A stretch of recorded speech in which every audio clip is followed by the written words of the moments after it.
Welcome back to the Daily Grind, everyone.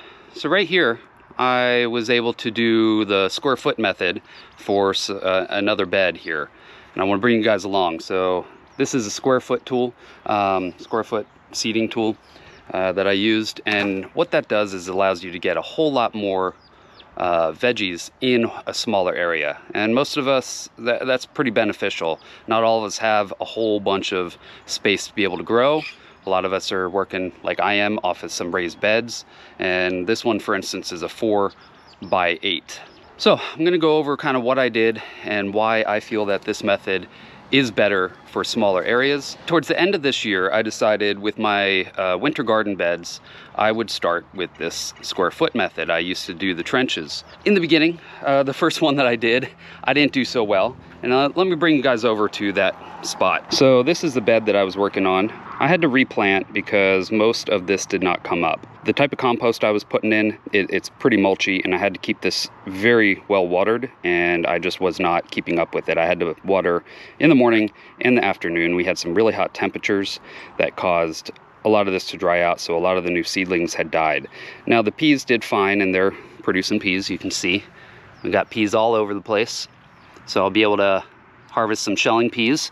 It's not a big row, but I did plant that in the back, and then right here in the front, I did 2 square feet this way and 8 this way. But I had planted some radishes, and those did okay. I was able to harvest a couple radishes, but it wasn't as much as I thought. And I thought, oh man, this is not a great method, the square foot gardening method. But I harvested those, I replanted, and now I've got some cabbage, some little bok choy, mini bok choys, and I probably got another 20 days until I can start harvesting them. Even though they're really small, they grow really fast once they sprout. So that's that. Next I did over here, I did the carrots, which ended up, I figured out kind of what to do, and look at the carrots, they're doing great. In fact, I've got some shoulders on a couple of these. See if we can come down, you can see the orange right there. So some of these carrots are looking really good. Some of them I still gotta wait, but most of these are almost ready to harvest, and this did really good. And you can see it's super dense in here, yet the carrots are growing really well because it spaces them out perfectly. And with carrots, I was able to get, I think, 16 carrots per square foot. So I did the same method where I put a row back here of peas, and then I did 2 square feet this going this direction, and I think I did 2 here going this way and 3 going this way. So I had quite a bit of carrots. In fact, I think I've got something around 150 carrots in here that I'll be able to harvest, which is amazing for a small, this is a 3x6 bed, and really I'm only using 2x6, so it's quite a bit of carrots. And by the way, I made a video for each one of these, so I will definitely link those below. And at the end of the video for you guys to check those out if you're interested. But that's doing really well. Then I came over here and I did cabbage, and I did the same thing. I put a row of peas in the back. By the way, these peas and those peas are not the shelling peas, they're a snow pea, so it's a little different, but they're just now, by the way, starting to form some flowers, which I saw recently. There we go, there's a flower. So it's just starting, which is great, so I'm pretty excited. But check out the cabbage. So I did harvest all this. This was the mini bok choy, and then I replanted some mini bok choy and some radish right here, and I was able to get quite a bit, periodically picking some of these larger bok choy. And that this is the Napa, which I'm waiting for. I have harvested a couple Napa because I overplanted, which allows me to then harvest some once they start kind of outgrowing each other. But this did also very, very well. And then I moved on to this bed, and unfortunately I had some trouble. Some of these did not pop up, and I was watering it well, and I just couldn't figure it out. Well guys, this has been quite a few weeks, and really not much has come up. So there's some lettuce over here, there's 1 lettuce there, I have a row of lettuce and a row of lettuce, but all the rest is supposed to be onion. They didn't pop up. And then I realized I have some seed that is pretty old because I planted this seed in another bed as some of the same seeds. They were lettuce, so I did lettuce and onion here. And nothing popped up because, again, they were old seed packets and I just had some trouble. Redid the bed again and I planted again. I don't know the exact date, but I'm going to put that right here for you guys to be able to check out so you can see the date.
All right, guys, so it is now December 8th, and check it out. We've got quite a few coming up. Now, the first thing to come up was this arugula, and that's doing really well. You can see a nice little grid going on here.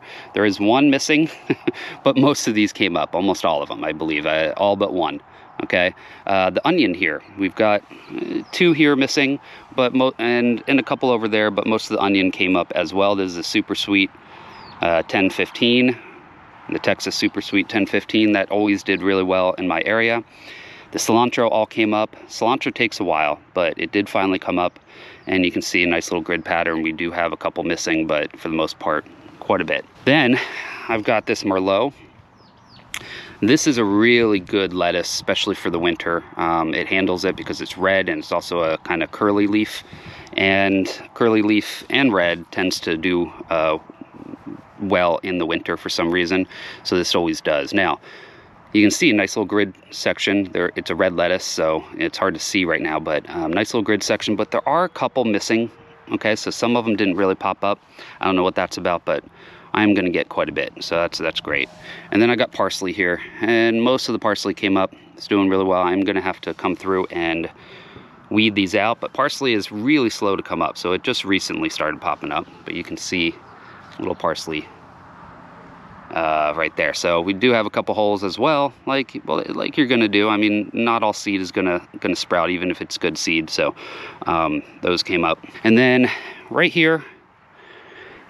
And around this corner and over there is onion, okay? So, and then I have a little hole here with a row that nothing came up, and that's the Maryville. And it turns out that that seed I thought was fine. I went and planted that seed in another bed, and nothing came up with that either. So that seed packet, I mean, that's about 4 years old, 5 years old. So I think that seed packet is done. I have a new seed packet of Maryville that I might try, but I think I'm just going to leave that for now, leave that as a whole. And looks like one came up. We got one of the Maryville. So, and then this onion here, for some reason this side didn't do great. Looks like the Texas Grano. A couple of them came up, but not wonderfully. But right here, this one and that one is the red Creole, and those Creole, I don't know how to pronounce it, but those did okay. A couple of them popped up, so it's doing really good. I want to show you guys what the benefit of this square foot gardening is.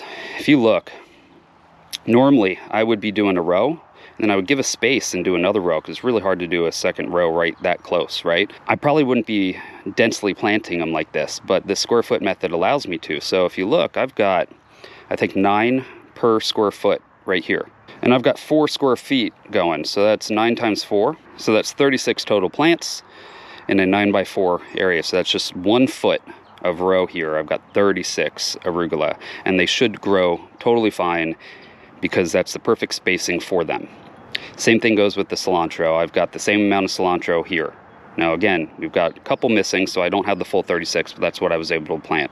Same thing with the Maryville lettuce. That can be actually pretty densely planted because it's a leaf lettuce. I will be harvesting leaves as time goes, so it'll keep them together. They won't grow into each other. And the same thing with this parsley. Now the parsley, I planted 4 per square foot, so I got a little bit less. So that's 16 total, but still, that's quite a bit.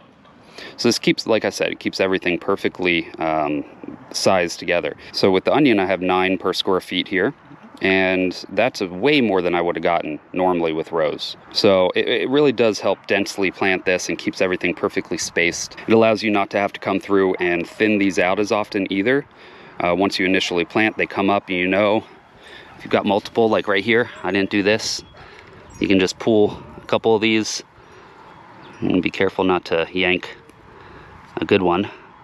But there we go. And now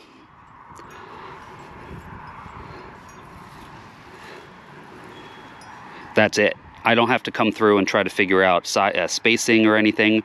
You just come through and pick the ones that are just extras in that particular spot that you planted, which I thought I got all these, but more had come up, I guess.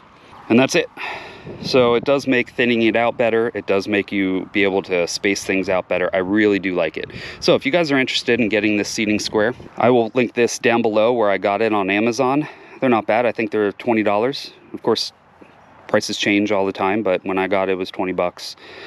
And it is just a piece of plastic. You probably make one with a piece of wood or whatever, and drill holes at the spacing that you want, and then just get like a pen or something, make the holes. I really don't utilize a lot of the other stuff with it. Like, for instance, this has like a little seed thing that you can just pick up the seed and then drop in. I find that that's cumbersome. I don't like it. It also came with like a little funnel that you put over each one to make sure. I can just literally drop the seed in like this. I don't need the funnel. Totally fine without it. So I don't utilize that. It's not needed, but even so, having this square at the right spacing really does help. So you can see, for instance, the carrots I was able to do in the red. So that's 16 total, right? If you want 9, you'd use the yellow. If you want 4, you use the blue. If you want just 1 per square foot, use the center one. And that spaces it out. When you put another spot here, everything's spaced out perfectly. So for $20, I mean, it really is worth it. You get a lot more plants in one small area. So I highly recommend it. Well, thanks for watching, everyone. Hope you guys enjoyed the video. If you guys like this kind of content, please subscribe and hit that bell notification for future video updates. Also, if you could hit the like button, it would really help me and the channel out. I will see you guys in the next video. Now you try to escape the daily grind. Now I gotta go feed this to the chickens.